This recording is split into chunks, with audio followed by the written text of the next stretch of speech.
Muchísimas gracias y buenas tardes y bienvenidos a esta charla por los secretos de las palabras con Rodrigo Cortés, que acaba de publicar este maravilloso libro, me atrevería a decir, devocionario del lenguaje de alguien que adora las palabras, como ahora nos explicará. Pero me parece que lo lógico es que empecemos, tal vez, contándonos por qué existe el verbolario. Sin plan concreto, sin una voluntariedad real y como tantas cosas importantes, por otro lado, que le suceden a cualquiera y en cualquier caso a mí. Sin plan previsto, en definitiva. Porque en una ocasión me invitó a su casa la viuda de Mingote, a quien yo no conocía en absoluto. Yo soy un pringao de Salamanca, no tengo contactos especiales. Pero sí conocía a su sobrino, a Óscar Vigiola, compañero de Algunas aventuras porque es director de producción y de hecho fue el director de producción de El amor en su lugar, mi última peli. Y me dijo que su tía, que ya frisaba los 90, había leído mis primeros libros y que le habían puesto a pensar en Chumi, en Summers, en Azcona, en el propio Mingote o en las vanguardias de principio de siglo, en Jardiel. De hecho, ella fue secretaria de Neville cuando era jovencita. Y me contó después, ahora estoy abriendo una vía de servicio, pero vuelvo enseguida, lo estoy recortando, que Neville le dictaba las obras y los guiones, no con notas. Simplemente él creo que lo hacía desde la cama, la llamaba y empezaba a hablar. Y ella transcribía taquigráficamente. Era muy rápida, sí. Sí. Y al acabar tenía una obra. y en fin, me invitó a su casa, a lo que evidentemente accedí muy contento, y me enseñó muchas de las posesiones de Mingote y su escritorio, y en fin, y su biblioteca. Y ahí había un ejemplar del Diccionario del Diablo de Ambrose Bierce, pero no un ejemplar cualquiera, sino de una edición de Galaxia Gutenberg. Que tú estabas buscando desde hacía tiempo, ¿no? Quiero recordar. Llevaba años detrás de él porque estaba descatalogado, lo cual no es una sorpresa para la mayor parte de los libros, pero además no era fácil de encontrar, ni siquiera en las páginas de segunda mano, en las librerías de segunda mano. Y cuando lo vi, le expliqué lo que tenía y empezó el tira y afloja habitual que se produce cuando alguien trata de pagar la cena, que es... no, yo no, de ninguna manera, por supuesto. Tú, por supuesto, intentas o deseas que sea la otra persona quien finalmente pague la cena. ¿Qué es lo que sucedió en este caso? Ganó ella y, por lo tanto, me llevé el libro. Y de forma estrictamente juguetona y sin objetivo, sin deseo de llegar a ninguna parte, empecé a adjudicar algunas voces al azar, definiciones supuestas. Pero con otro ánimo, no el mismo que el de... No, claro, no, porque Bierce es Bierce para empezar, y además no lo había releído, no es que estuviera en ese momento contaminado por esa vibración. De hecho, luego podemos hablar, si quieres, de esas diferencias, pues son, de hecho, muchas, aunque todo partiera de ahí, de mi admiración por el diccionario satírico de Bierce. Y sucede que Juan Gómez Jurao, a quien algunos conoceréis, exitosísimo escritor de éxito, vio el juguete y se lo mandó al director de ABC, donde yo había publicado ya algunas terceras sin que se me notara mucho. Y 3 semanas después cerraba el periódico y se convirtió en una sección diaria que nadie había previsto, cuya aventura lleva ya, no sé, como 7 años y pico. Y además, cada día, cada mañana, ¿no? Cada mañana, como bien sabes, de lunes a domingo, incluidas Navidades, fiestas de guardar y Año Nuevo. Y algún número especial. Es curioso esa especie de vínculo con Mingote, que además estaba muy vinculado también a la ABC, y por supuesto al humor. Humor, franqueza envuelta en papel brillante, porque es que da gusto pasearse por este libro. La pregunta es, ¿cómo se vive? Porque es verdad que nace en el ABC cada día una palabra, pero hay un momento en el que tú decides, vamos a revisarlo, vamos a ver si esto tiene sentido, recopilarlo, y de repente aparece un diccionario. ¿Cómo se vive en un diccionario? En realidad yo desde el principio soñaba con la posibilidad de que finalmente eso fuera un diccionario. Y a la vez no creía que fuera a aguantar tanto haciéndolo. Porque el diccionario del Diablo de Beers, en la mayor parte de sus ediciones, recoge como 970, 980 acepciones. No son 300.000. Y, por ejemplo, el diccionario de lugares comunes o de tópicos, o ha recibido diferentes nombres o diferentes traducciones de Flaubert, en realidad son un puñado de páginas, 60 páginas. Sin embargo, fueron un trabajo de 30 años y el de Beers de más de 15 en diferentes diarios. Así que imaginé, a razón de palabra diaria, no semanal como sucedía en esos casos, en 3 años estaré listo. Ya está, no hay nada más que definir. Es decir, hay más cosas que definir, pero no te vas a poner a definir preposiciones o, en fin, o raíces con indigenismos. Y sin embargo me impuso un método de trabajo que es el que ha determinado su vigencia, que es que, en primer lugar, no hago definiciones de actualidad, a pesar de que se publica en un periódico, como haría un viñetista. Un viñetista sí que vive ahí, echa un ojo a ver qué pasó ayer, e improvisa una fábula moral, más o menos divertida para mañana. Y eso generalmente es enormemente meritorio y hay gente que lo hace muy bien. No digo que actualidad y humor sean antagonistas, pero no son los mejores amigos. Pero lo hagas mejor o peor, la mayor parte de lo que hagas no tiene demasiada vigencia, en el sentido de que resulta, por definición, fungible. Y en 2 semanas ya no sabes muy bien a qué se refiere, ya no tiene gracia, salvo que lo recuerdes muy bien. Y otra cosa que me impuse es no enviar una palabra diaria, porque pensaba que si enviaba una palabra por la noche, tal vez por la mañana no me parecería graciosa. Y que lo que te complace a las 9 no es lo mismo que piensas a las 10:30 de la mañana. Hay desayunos terribles siempre. Hay desayunos, sí, tienes razón. Y es más, no solamente mando 7 a la semana, que es como lo hago, los sábados, los domingos. Hoy debería haberlo hecho, por cierto, lo haré mañana. Mando 7 y por lo tanto no sé qué va a suceder, pero no escribo 7, sino que tengo siempre una especie de vivero de 70, 80 palabras. No sé por qué razón me impuse un límite arbitrario de 70, no bajar nunca de 70, en diferentes estadios de desarrollo. Unas están plenamente acabadas sin duda, otras están buscando su música, otras posiblemente están en su estadio final, pero quiero pasear aún la mirada un par de veces para estar seguro de que mi cerebro no las corrige. Y eso me permite elegir siempre 7 en buen estado de forma. O sí que hay cantera, digamos, ¿no? Todavía hay cantera. Si no hubiera cantera, estaría sometida la calidad, el flujo de calidad, a inevitables valles y picos de inspiración. Es interesante lo que dices de la actualidad, como no sé si la palabra es rehuyes, ¿no? Pero, por ejemplo, tertulia, algo que todos oímos cada día. Forma de conversación para la que la sordera constituye una ventaja.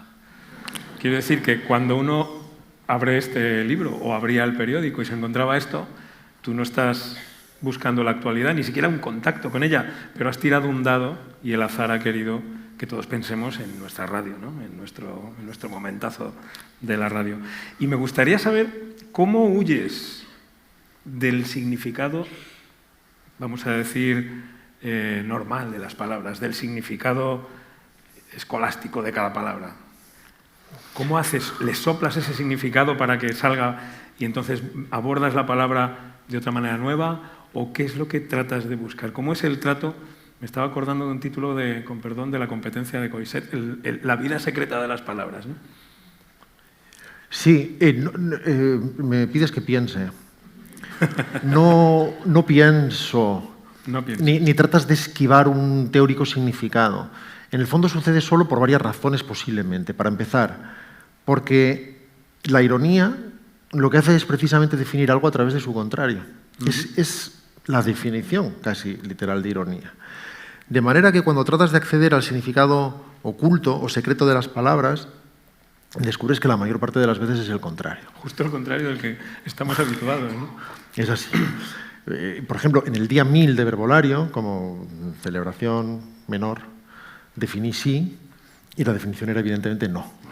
Que era una especie de piedra clave de esto es más o menos lo que hace Verbolario. Y lo que hago en todo caso no es evidentemente buscar un antónimo, no es muy gracioso trabajar de esa manera porque sería todo repetitivo. En el fondo se parece mucho al instinto cómico. Es decir, cuando alguien tiene instinto cómico, un amigo tuyo gracioso o lo que sea, no sabe lo que va a pasar en el día. Pero el camarero dice algo y le devuelve la jugada. Recibes pelotas que no sabes en qué dirección van a venir o si vienen con efecto o no, y las bateas. E idealmente con efecto curva. Entonces, por ejemplo, nunca busco voces definitivas o particularmente resonantes. No es que digas, ahora voy a definir eternidad, y ahora filosofía, y ahora humano. No, te vale bombilla, vaso, suelo, chicle, y también eternidad.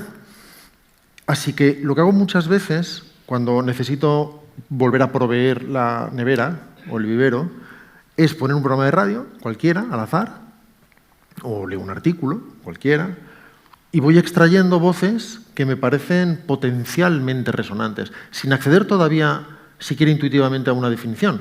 Solo esto da la impresión de que podría dar juego. Las copio y apago la radio, eso sí, y finalmente tengo 30 o 40 voces que me pongo a definir. ¿Y cómo te pones a definir? No lo sé, escuchas internamente dónde te golpean y qué sucede con ellas. Y hay una intuición de estructura, de antonimia o al revés, recoges el significado. En el fondo parte siempre del significado que conoce el lector. Claro. No es buena idea definir forclusión, lisible, porque nadie sabemos lo que significan estas palabras, que me acabo de inventar, sino que en el fondo partes del conocimiento previo para enredar, para doblarlo, para torcerlo. Y en ocasiones, de hecho, se produce el vergonzoso fenómeno, y muy penoso, de que te haces gracia. Porque lees algo, se te ocurre una bobada y dices, esto es gracioso.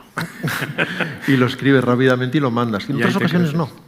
Pero mira, una de las que me recuerda cuando has dicho que no son antónimos, perito, desilusionista. Decías que no querías pensar, pensador, interiorista. Me gustaría que habláramos un poquito también del objeto, de cómo ha nacido este libro tan exigente, porque es verdad que cuando tú lo abres empiezas a ver cómo las palabras, bueno, pues te van cambiando, ¿no? El pensamiento, te cambian de canal, te hacen pensar de otra manera, miras al mundo de otra manera. Pero es que es muy bonito el objeto también, ¿no? Y digamos que no es un libro de una colección, es algo... Yo decía antes que me parecía un poco un devocionario pensando en los libros muy antiguos de la Biblioteca Nacional, que son así pequeñitos y ilustrados, pero también, como tú mucho has dicho, recuerdan a un diccionario escolar. Tiene algo sentimental y cercano, ¿no? Sí, está como entre el misal, el herbario, el diccionario escolar, un libro de antes en cualquier caso. Es verdad, eso responde a varias cosas. Una es desviar la atención del interior. Eso es una buena estrategia. Esa es la primera. La segunda es que a lo largo de estos años he recibido varias veces las amables proposiciones de editarlo, pero me parecía que había que primero acumular un corpus robusto, que esto solo tenía sentido a partir de las 2000 palabras como mínimo, que no tendría sentido hacer un libro con 500 con teóricos chispazos o brillanteces supuestas.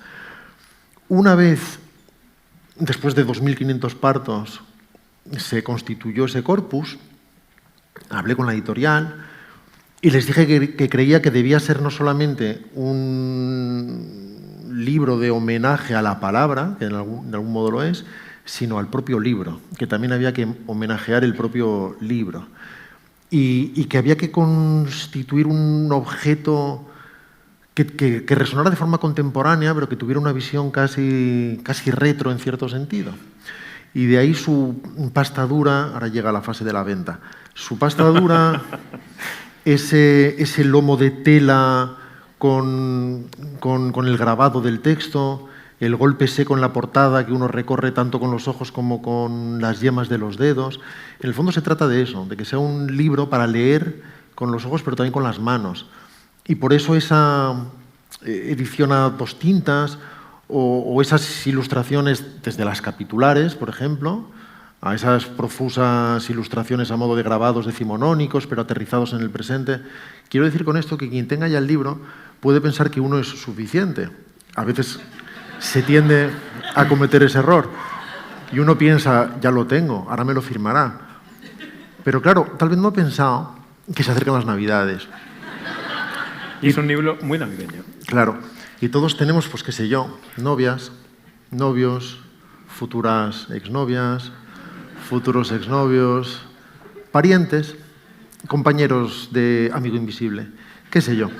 Y es una oportunidad tan buena, ¿verdad?, ahora que voy a estar aquí con el ex libris y con el boli, para que cada uno se lleve 4, tal vez 5... 15, no te 15, has dicho 15. Y queden las Navidades resueltas.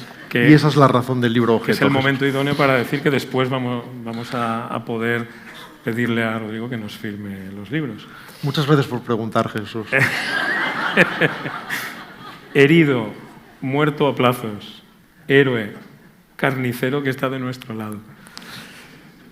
Sin embargo, y a pesar de todo este buen humor y esta ironía que atraviesa todas estas palabras, esta relectura, hay quien dice, y yo estoy de acuerdo, que el trato con las palabras que tú has tenido para construir el verbolario a lo largo de tantos años se aproxima mucho a lo que haría un poeta, es decir, el hecho de buscar nuevos significados a las palabras.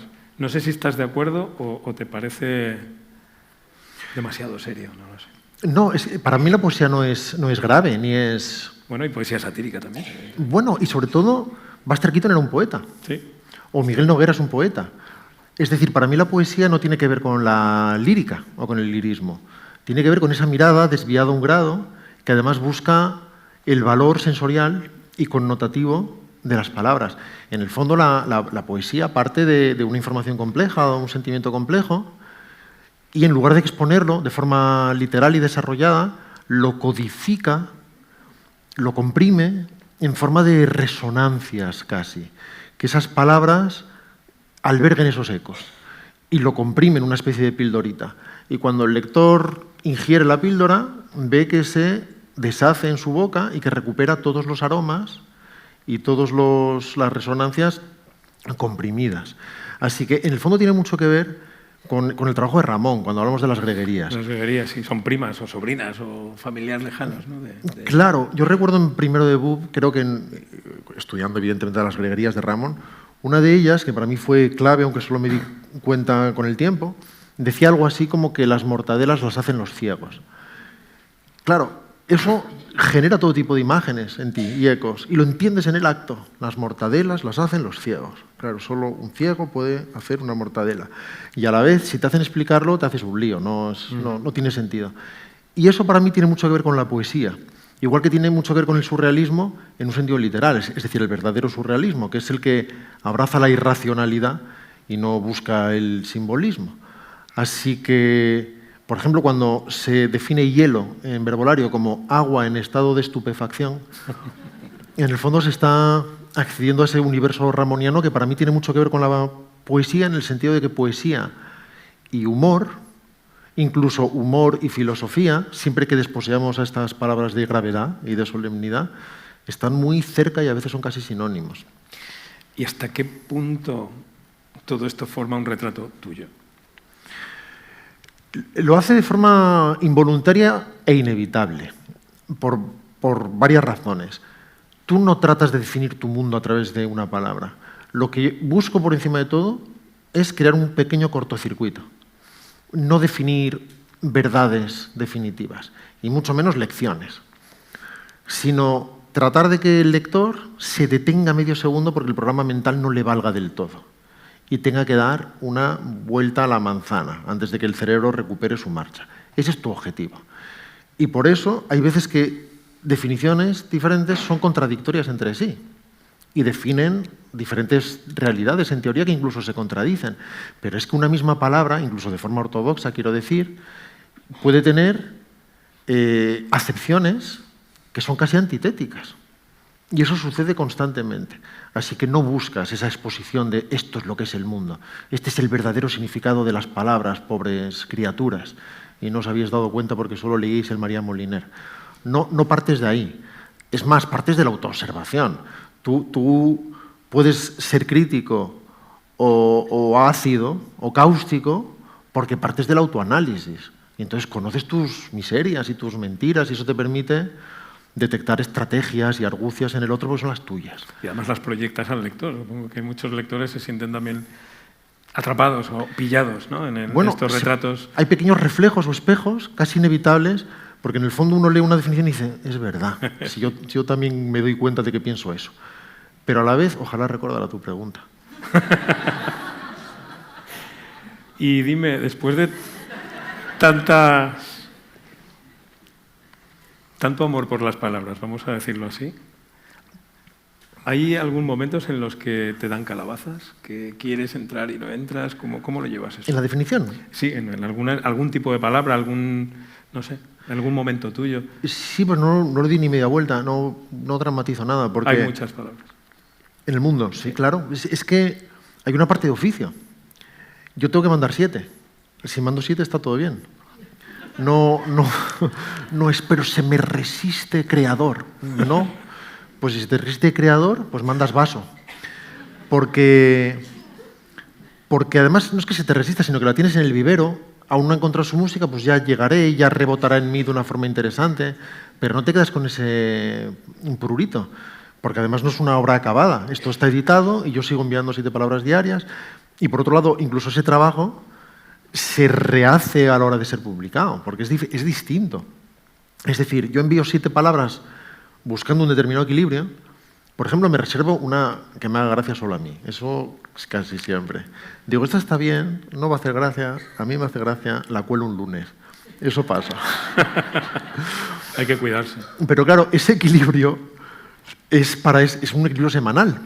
Pero cuando haces la recensión, pasa otra cosa, porque el alfabeto lo ordena a su manera, por su cuenta. Sí.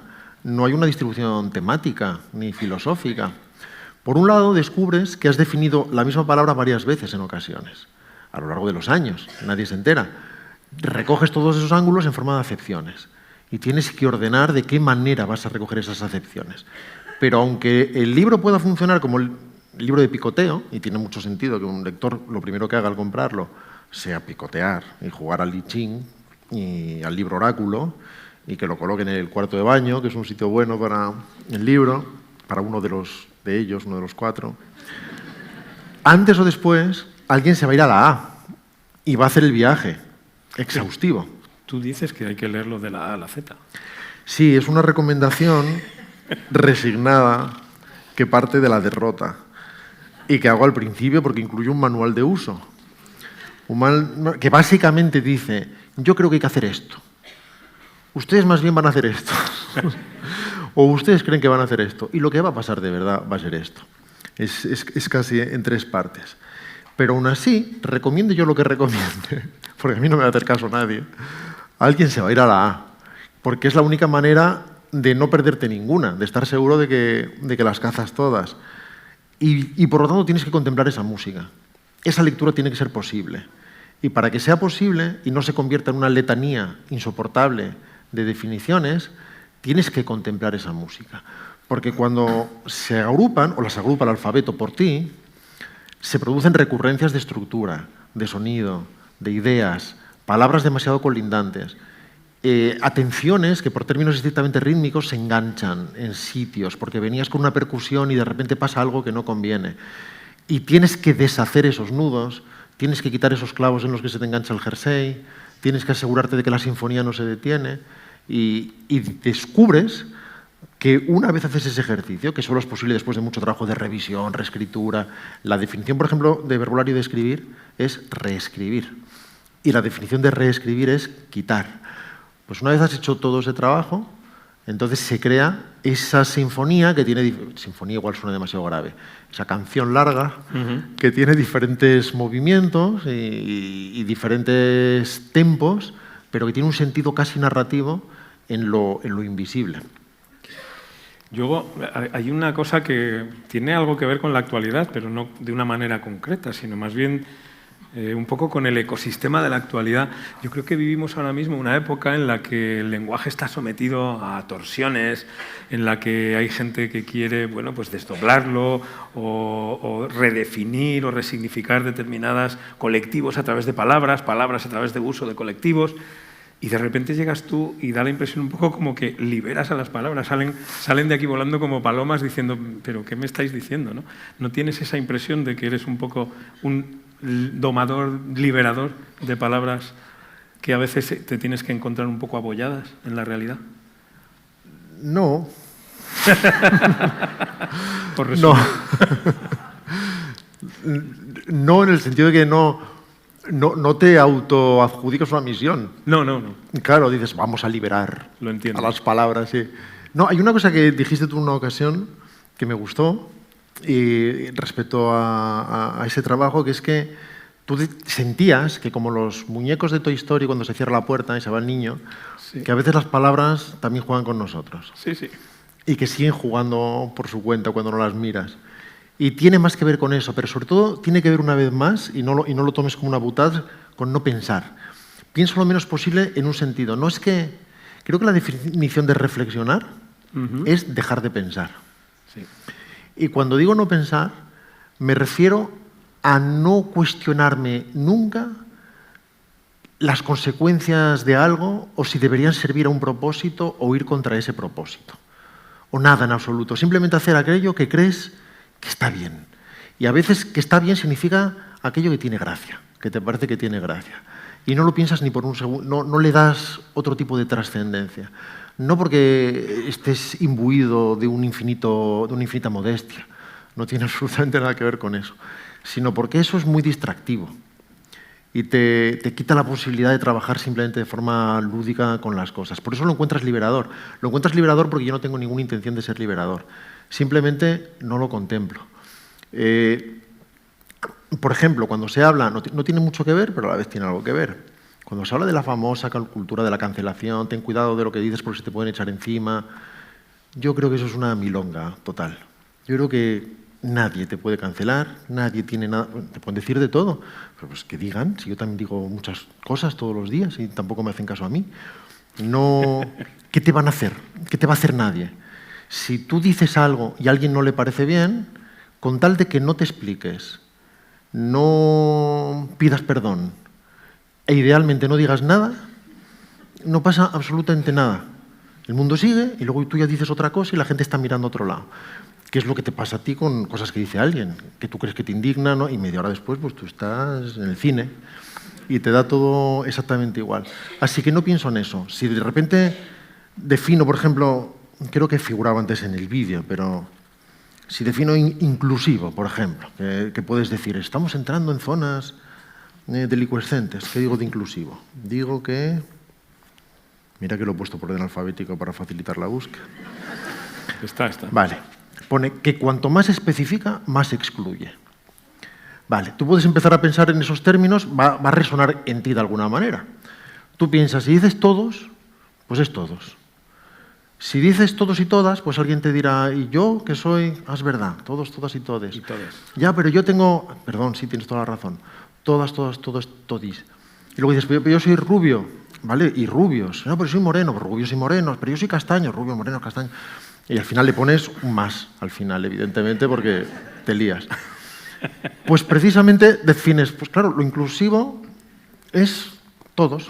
Claro, efectivamente. Sin embargo, en cuanto empiezas a especificar, ya estás excluyendo a todo el mundo.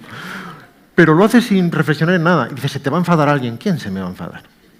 Si somos todos normales. Todos, todas. Y en todo caso, el que lea eso, esté de acuerdo o no, pues pasará.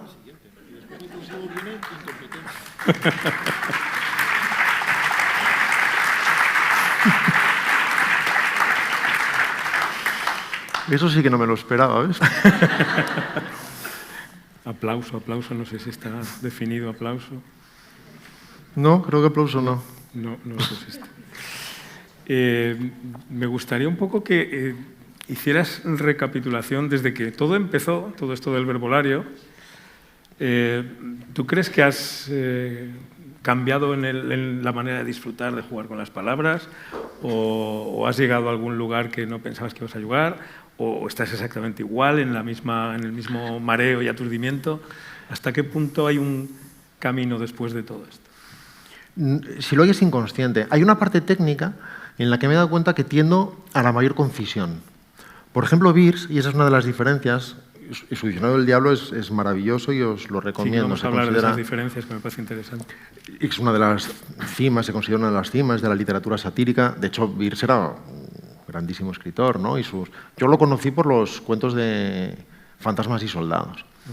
Y era como ese hermano desconocido de Poe, de alguna manera, o de Mark Twain, de otra manera, con esa vida aventurera extraña de gringo viejo cuando se va a México a morir, porque considera que desaparecer en un pelotón de fusilamiento es una buena manera de abandonar este mundo.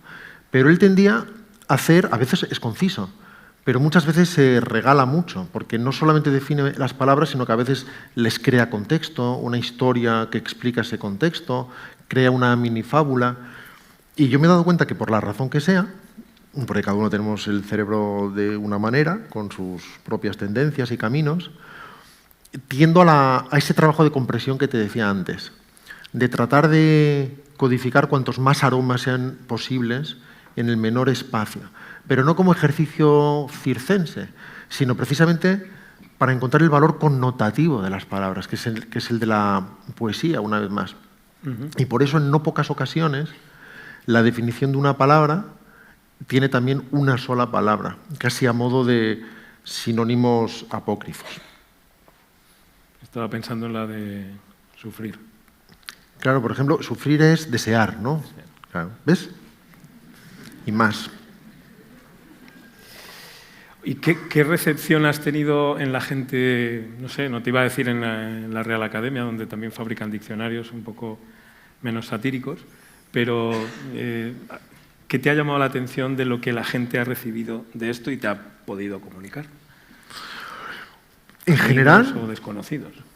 Bueno, una cosa inevitablemente que sucede, y es inevitable con cualquier obra en realidad, pero es más fácil con una, que al fin y al cabo es una relación de conceptos, es que cada una define al propio lector a su manera, porque cada lector se queda con una serie de favoritas, por ejemplo. Y si cualquiera te dice su lista de 30 favoritas, no sabes mucho más de verbolario, pero sabes más de esa persona. Seguramente. Porque hay quien tiene tendencia a, qué sé yo, destacar los juegos de palabras, que hay muy pocos, en realidad, en la obra, muy pocos. A veces juega un poco, pero en general no lo hace. Otros la vertiente más poética, otros la más filosófica, otros la más pretendidamente honda, otros la más directamente humorística. Y sin embargo, en general, lo que queda casi siempre, y te das cuenta, es una especie de vibración. Es decir, lo que importa es que el libro da acceso a algo parecido a una mirada o a una perspectiva sobre el mundo o a una voz, si quieres, en términos sonoros, una vez más, no dogmática. Y eso te complace, entre otras cosas porque tú te sientas en tu escritorio y haces cosas y lo mandas. Y en el fondo te quieres divertir y quieres que resulte... Tu objetivo máximo es que tenga gracia. No es que todas sean humorísticas, pero tu visión sí es humorística, es distante, es indulgente. Y en el fondo te parece que ese es el sumum de lo filosófico o lo poético. El conseguir una risa porque lleva su propio valor, la propia risa. La risa lleva su propio mensaje destructor y ubicador de las cosas, que las coloca en su sitio y que nos recuerda la propia pequeñez. Pero cuando ves que eso que estás haciendo en la soledad de tu cuarto sucede y que se te devuelve en la forma exacta en la que lo lanzaste, eres el primer sorprendido. En el fondo no entiendes del todo cómo funciona la brujería. Ajá. Y cuando te pones a escribir otras cosas, cuando hiciste la novela, que ya estabas haciendo el verbolario, o cuando escribes un artículo, o estás con un guión, el verbolario lo ves un poco como un gimnasio, es decir, aquí haces músculo, aquí haces reflejos, aquí cambias tu mirada a través del lenguaje a la hora de ir a escribir otras cosas o ir a pensar en cosas. No de forma consciente, pero ahora que te oigo, es muy posible. Quiero decir que tú puedes salir a andar todos los días o hacer pesas todos los días con un objetivo sin él, pero lo cierto es que tiene un efecto. Tiene un efecto y lo recogerás cuando lo necesites. Cuando tengas que ir a un sitio rápido, resultará que te habrán valido esos paseos que no hiciste con ningún objetivo concreto. Sí, puede tener que ver porque forma parte de ese trabajo que hemos descrito antes. Por ejemplo, en Los años extraordinarios, que es muy posible que también esté a la venta ahí fuera, muchas veces una frase contiene un posible párrafo y un párrafo contiene un posible... ¿Estás contestando WhatsApps, Jesús? No. Y un párrafo contiene un posible capítulo. Y un capítulo contiene una posible novela. Porque tratas de que una cosa muy pequeña, no es un ejercicio gimnástico, de complejidad, sino que tratas de que algo lo contenga todo. Por ejemplo, aunque no tenga nada que ver con lo que me has preguntado, creo que si tú vas a una librería y coges una novela y abres una página al azar, esa página debería representar la novela. No debería ser cuestión de suerte que esté bien o mal. Si es una buena novela, si está bien escrita, si es una novela de Iris Murdoch, abras por donde abras, va a estar bien y va a recoger esa magia. Del mismo modo creo que si abres verbolario al azar, debería estar bien. Debería estar bien. No deberías tener que leer 150 para que una te parezca bien. No debería ser una cuestión de azar. Precisamente por todo ese trabajo previo, en el que desde el principio mandas solo cosas que sientas de verdad que están en forma y en el que te niegas desde el principio el relleno. Yo doy fe de que eso es así en este libro. En cualquier página se puede hacer libromancia, ¿no? Juicio, comparación fugaz. Comparación fugaz. Perdón. Jugar, eludir la vida real con mejor o peor tino. Tomarse la niñez en serio. Juez, oficio del ciudadano común cuando no es seleccionador de fútbol. Y ¿lees así de bajito en casa también? ¿Eh? ¿Lees bajito en casa? Sí, leo bajito siempre. ¿Mueves los labios al leer? No, soy ventríloco en mis ratos libres. Me parece lo que estabas comentando, que es verdad que los libros proyectan ese tono, esa mirada al mundo, de alguna manera lo que te cambian es eso, ¿no? Y yo no sé si tú crees que Verbolario es un espejo también hacia el exterior, en el sentido de que aquí está la condición humana, muchas veces por la parte satírica, por supuesto, pero también por la parte reflexiva o más poética, de replantear también al lector, bueno, pues el sabor que tiene cuando está deambulando por su vida, ¿no? Creo que eso sucede de forma inevitable, más inevitable que buscada. Es como cuando tú me decías antes, que me escapé un poco, cuando me decías, ¿crees que te delatas a través del libro? Y yo decía, la voluntad no es dar, y te he dado la turra con eso. Y a la vez, la otra respuesta sería sí. Porque cuando haces algo que es multitentacular y que aborda muchos ángulos distintos del poliedro, desde diferentes partes que eres, o que tienes, cuando reúnes 2.500 de estas, pues queda algo que se parece a ti. Y al acabar de leer el libro, es fácil para el lector deducir lo que pienso de la queja, o lo que pienso de lloriquear, o lo que pienso de según qué cosas. No sé qué me has preguntado. No, es que no era realmente una pregunta, era una impresión. La impresión de que cuando un libro te importa, te cambia un poco el... Ah, ya hablas de esos espejos, ¿no? De espejos, sí. Sí, y el lector se va a encontrar con eso porque funciona para eso, pero yo creo que tú puedes... Bueno, cambio la frase, porque si empiezas a hablar de lo que puedes y no puedes hacer, antes de que te des cuenta, estás entrando en la pontificación. Puedes hacer lo que te dé la gana, eso para empezar. Y cada uno hace lo que le da la gana. Y el que quiere hacer humor ideológico, hace humor ideológico. Pero yo creo que, en lo personal, me permito ser crítico o cáustico o ácido si me incluyo en el rebaño. Es decir, procuras no subirte a un taburete para decir nada. Por ejemplo, a menudo, no sé si sucede dentro del periódico, eso ya me lo dirás porque yo no estoy en el periódico nunca, pero yo envío. Pero a veces me han dicho, incluyes muchas definiciones sobre el periodismo, por ejemplo, sí, y no en sus mejores términos. Dice, y luego lo mandas al periódico. Y pienso, pues es donde más gracia tiene. Claro. Claro. Si yo me ahorrara las definiciones sobre periodismo en el periódico, pues estaría haciendo trampa. Tiene todo el sentido. Además, yo creo que ya estamos muy acostumbrados los periodistas a no solo a criticarnos unos a otros, sino a que nos hagan las críticas desde fuera. Unos a otros sí que os criticáis. Sí, no. Sí. Es una especie de tendencia.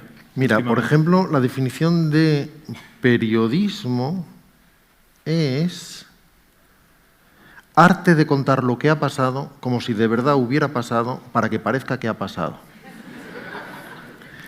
Y hay bastantes de estas, por ejemplo, prensa, casi jugando con las polisemias, creo que es algo así como plancha de aplastar noticias. Y tendríamos... Me gusta mucho también la de crítico. Crítico, vamos a ver. Perito, lee, que yo leo el bajo. Pero tú... No, lee, no. No, pero me gusta porque es íntimo. Lee crítico, por favor. La intimidad con los críticos. Un crítico. Perito diestro en el alanceamiento de muertos. Claro, de muertos, ha dicho. Alanceamiento de muertos. No de huertos, sino de muertos. Tú si quieres hacer la definición y yo hago la última palabra, que es la que... la cadencia. Que es justo la que se te pierde. Cae. Claro, ahí está creo que analista, que vale, que es... Tiene dos acepciones que tienen que ver con eso. Uno es experto a posteriori y otro es quien observa la guerra desde el palco y baja a contar los muertos. Eso está muy bien. Astuto, que es capaz de esperar. Eso por lo de a posteriori también. Muy bien. Métele ánimo, Jesús. Meto ánimo. Madrugar, levantarse a cualquier hora. Dejas mucha libertad, la verdad es que hay que reconocerlo. No, la verdad es que no solo nos mandas las definiciones del ámbito periodístico, sino que muchas veces cuando estamos en el consejo de redacción allí, preparando las páginas, viendo un poco las portadas y tal, de repente aparece el verbolario con una palabra que tiene mucho que ver con la actualidad, aunque no quieras, ¿no? Yo lo siento mucho, tu intención es que no lo haga, pero lo hace, ¿no? Mira, ahí creo que ya te lo he contado, pero da igual, porque así lo decimos a esta gente tan amable. Inicialmente, en el periódico, verbolario era el faldón final de la última página. ¿Cómo se llama técnicamente? Era la última palabra del periódico. Era la última palabra. ¿Cómo se llama la última página? La contraportada. La contraportada. Familiarmente la contra. La contra. Vale. Pues yo estaba feliz en la contra. Estaba feliz en la contra.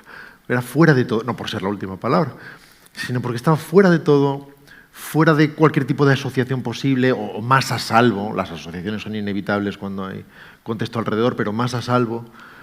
Y además es como un sitio fácil de picotear. Es como que rápidamente, igual que todos leemos el periódico de atrás adelante, o lo hemos hecho muchas veces, o te vas directo, o te ibas en su momento, directo a la viñeta de Mingote, que has dicho Mingote, y luego ya empezabas con lo sobrante. En la última página estaba muy a gusto. Y un día me ascendieron. A la página de Mingote. Un día me ascendieron, me subieron el sueldo y me pusieron en la teórica página estrella, ¿no? Que es la que está ahora, que es la más leída, es la más visitada, que es la de opinión y donde están las grandes firmas. Donde estaba Mingote, que ahora está Nieto, evidentemente. Eso es. Viñetista. Un Pero es verdad viñetista. lo que tú dices, que ahora tiene muchas más interferencias con todo lo... Yo estaba tan bien en la última. Porque claro... Yo voy a transmitir el mensaje porque vale la pena, sí, claro que sí. Porque tú puedes definir déspota y puede ser gracioso y tener... Pero si debajo hay un artículo de alguien sobre el presidente de turno, de repente se establece una asociación inevitable y da la impresión de que te estás sumando a no sé qué opinión y no es la labor de verbolario. Teórica. No, yo creo que no. Lo que pasa es que al final no lo puedes evitar, ¿eh? Eso ocurre. Aunque estés en la última palabra del periódico, aunque te lean desde atrás el periódico y sea la primera palabra y no la última, yo creo que no puedes evitar esa rima diaria con lo que está pasando, ¿no? Pero mira, eso no está mal. Y te digo por qué. Porque cuando digo que trato de eludir la actualidad, no es por una modestia beatífica de querer ser abstracto y no tiene tanto que ver con eso como en el fondo por algo más pretencioso, que es tener algo más de pervivencia, paradójicamente. Es decir, si tú te entregas al comentario de actualidad, y hay gente que lo hace muy bien, y además lo encuentro un arcano de lo más meritorio por ser incapaz de hacerlo, Pero si tú haces eso, de alguna manera tienes casi garantizada la fungibilidad de lo que estás haciendo. En 3 días no pasa nada. Y paradójicamente, si tu intención no es comentar la actualidad, sin querer la comentas, pero la comentas ahora y dentro de una semana y dentro de 3 meses. Es como que esa palabra no vale para ahora, sino que vale para siempre. Bueno, yo creo que ocurre con las mejores piezas de los periódicos, supongo, ¿no? Cuando están contando una historia que no es solamente la noticia del momento, ¿no? Sino claro, que hay algo detrás. Y a la vez la labor del periódico es otra. Es decir, las mejores piezas son así y podrían leerse una pieza de Azorín, una pieza de Camba, una pieza de la Pardo Bazán, por hablar de plumas del periódico. La deberías poder, o de Fernando Fernán Gómez, que era un tercerista muy conocido en su momento del periódico. Deberías poder leerla 30 años después y luego a la vez no hay ninguna crítica en lo que estoy diciendo sobre los comentaristas de actualidad, porque la función del periódico es esa. Es la fungible, es la del comentario de urgencia, para eso está, porque si no serían otra cosa. Serían libros y serían ensayos. Y yo encuentro que lo que hace Camacho, lo que hace otra gente de pensar sobre algo y de forma ordenada y además de forma moderada y de forma ecuánime, darle cada día forma a eso, para mí es inalcanzable, entre otras cosas porque yo no tengo opinión de casi nada. O sea, si alguien te dice, ¿tú qué opinas de esto? Y nada. Y dice, ¿entonces necesitas más tiempo? Digo, no me des ni tiempo. No tengo intención de tener una opinión sobre esto nunca, porque me da igual. Hay algunas cosas sobre las que has pasado tantas veces que te permiten generar algo muy distinto, que es el criterio. Pero el criterio lo puedes destinar a 3 o 4 cosas de tu vida, no a todas en general. Y de hecho, si hablamos de la opinión, el hecho de que todos tengamos una dice muy poco en su favor.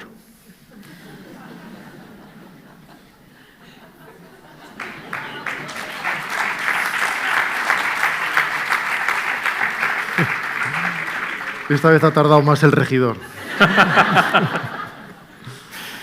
Bueno. Me gustaría que me contaras también, digamos, un poco los planes que tienes para futuras ediciones, porque hoy vas a firmar la primera, pero se va a convertir en una edición de coleccionista. ¿Va a haber otros volúmenes de Verbolario? Mira, es difícil de saber. Para empezar, porque es una edición... Iba a usar un adjetivo, lo voy a aclarar rápidamente, antes de que me vea la cola. Es una edición cara de fabricación. Sí. Claro, no se puede poner cara, porque entonces no se compra. Tiene el precio normal de un libro. Pero es cara de fabricación. Por eso ha habido que hacer una primera tirada con muchos. Y esas ediciones, en este caso está todo bien, y está yendo todo muy bien, y pronto va a haber, de hecho, una reedición y va a ser igual.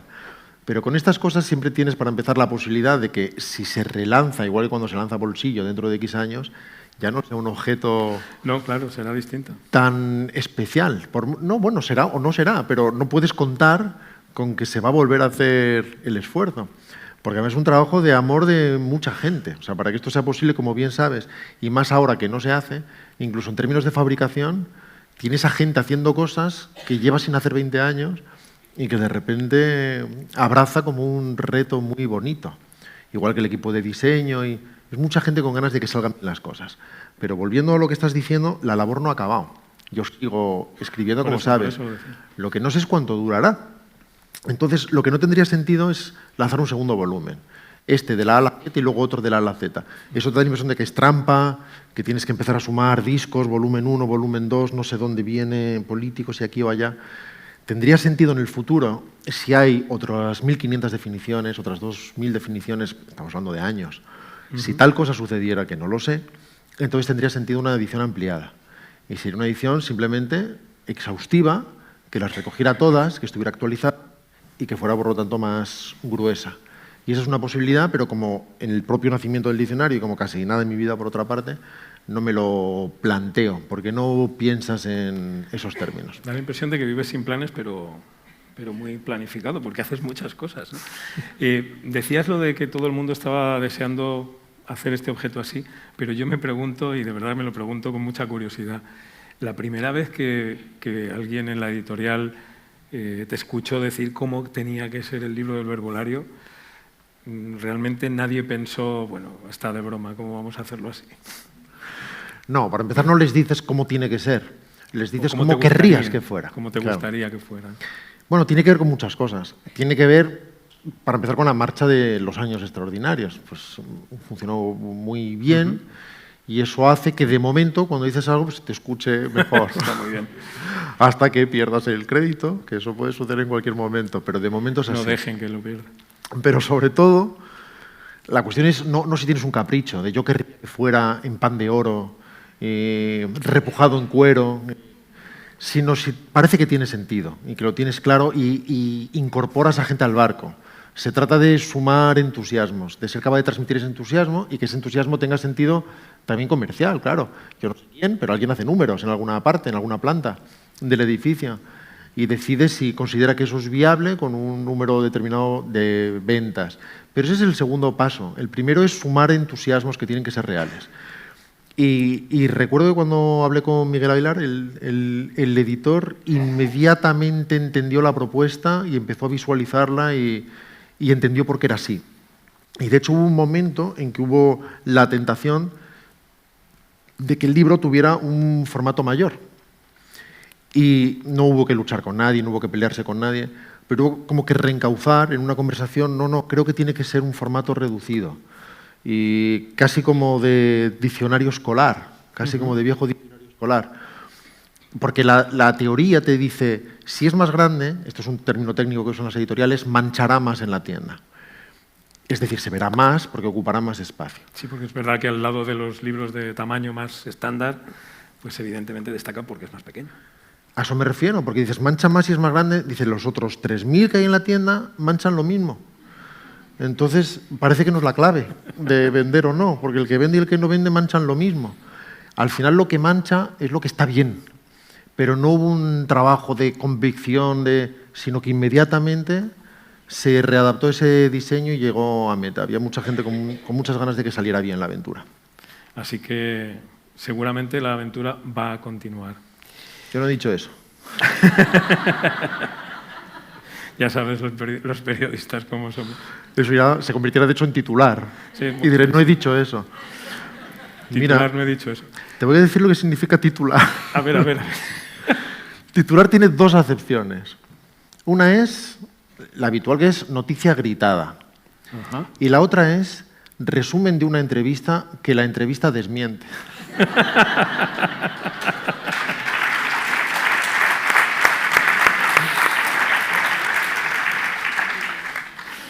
Es por eso que me encantan las paradojas de que esto haya nacido en un periódico. Muchísimas gracias, Rodrigo. De verdad Gracias que ha sido a ti. un enorme placer estar aquí contigo y Empate. con todos los que habéis venido a escucharnos. Y como hemos dicho al principio, va a haber una firma de libros dentro de un momento. Así Con que exlibris de Tomás Hijo estampado, un original. que lo disfrutéis. Muchas gracias.